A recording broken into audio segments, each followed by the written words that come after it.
আছো তোমরা সবাই? আশা করি সবাই খুব ভালো আছো, আমিও ভালো আছি। তো সকালবেলা দেখলে মায়ের মুখ থেকে শুরু করলাম আজকের ব্লগটা। তো আমি এখানে রেডি হয়ে গেছি, স্নান টান করে পুরো পরিষ্কার, আর এখানে ম্যাডামও রেডি হয়ে গেছে। তো চলো আমরা এবার নিচে যাব। তো আমরা তো এই উপরে ঘরেই ছিলাম, কিন্তু কালকে রাত্রে কী হয়েছে, সবাই সবাই জোর করে বলছে ওপরে গরম হবে, চলো নিচে চলো বলে এসির মধ্যে ঘুমিয়েছি। তো যাই হোক, রেডি হয়ে গেছি। তো চলো সারাদিন কি করি না করি, ঠাকুরের পুজো সব কিছুই দেখতে থাকো সাথে, চলো।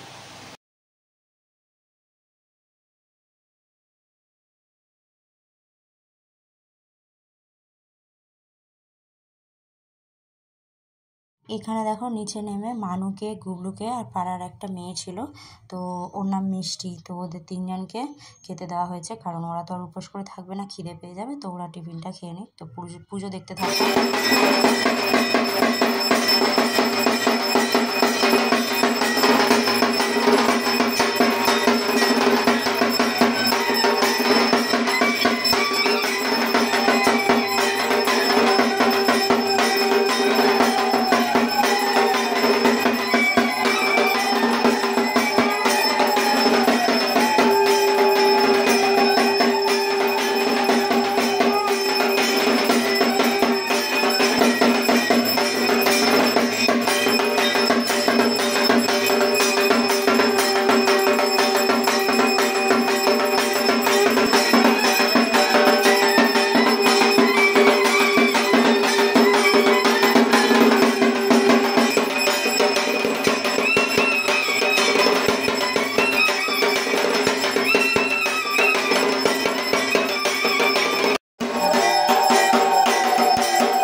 দাওয়া করে এতটাই শরীরটা খারাপ লাগছিল, তারপর উপরের ঘরে গিয়ে একটু রেস্ট নিচ্ছিলাম। সন্ধ্যাবেলা দেখো এখানে কি চলছে, তো এখানে মামা শ্বশুর ওপরে টেবিলের ওপরে উঠে দাঁড়িয়ে রয়েছে, সব আমার মাসি শাশুড়ির ছেলে। আর এটা আমার বরকে তো চেনো, আর ওটা মামার বন্ধু দরজার সামনে দাঁড়িয়ে রয়েছে। আর ওই যে দাঁড়িয়ে রয়েছে যে কোণে, ওই বসে বললো ওটা হচ্ছে আমার ছোট মাসি শাশুড়ির ছেলে, ওর পেছনে লাগবে বলে মানে মামা উপরে উঠেছে যে ওকে কাতুকুতু দেবে বলে। আর মামার ছেলে ওই যে লাল জামা পরে বসে রয়েছে, আর খয়েরি জামা পরে যে আছে দাঁড়িয়ে আছে ওটা হচ্ছে মামার শালার ছেলে, ঠিক আছে। আর এই যে অরেঞ্জ কালার জামা পরে যে, আর এরা দুই ভাই ওই যে বেরিয়ে গেল মাসি শাশুড়ির ছেলে। তো যাই হোক, ভীষণ আনন্দ হলো। দেখো কতদিন পর বাবা গো পেয়ে কত ভালোবাসা, দেখো। তো এই জায়গাটা আমারও এত হাসি পাচ্ছিল, ভালোই লাগছিল, কত ভালোবাসা বলো। আর এমনি মামা আমার বরকে খুব ভালোবাসে, ছোটোবেলা থেকে আমার বর আমার মামা মানে মামা শ্বশুরের কাছেই মানুষ অনেকটা, তো ছোটোবেলাটা মামার সাথেই কাটিয়েছে, তো সেই জন্য মামার সাথে একটা আলাদা সম্পর্ক। তো চলো, ভিডিওটা কেমন লাগলো কমেন্টে অবশ্যই জানিও। আজকের মতো টাটা সবাইকে।